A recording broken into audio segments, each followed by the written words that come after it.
Lupit nga ng depensa na ginawa ng Toronto Raptors dito kay Stephen Curry kaya't 9 points lamang ang kanyang iniscore sa buong laban. Well, naggarap kasi mga idol, ito nga Warriors pati na rin Toronto, and sa umpisa pa lamang ay tambak na nga ito nga. And well, sa umpisa pa lang kasi mga idol ay lock-in na nga sila pagdating sa kanilang depensa.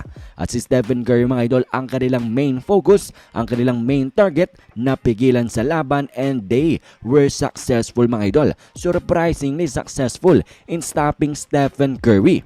At atin niyang bibigyan ng patunay mga idol, at makikita nga natin dito sa pinakaunang play na ito na itong si Scottie Barnes ay talaga namang inaasawa si Stephen Curry mga idol. At sa formal na term, ayan nga mga idol ay box and one defense, kung saan ang isang player ay talaga namang nakadikit lang sa opposing player, talaga namang inaasawa mga idol, nakadikit lamang at hindi binibigyan ng space.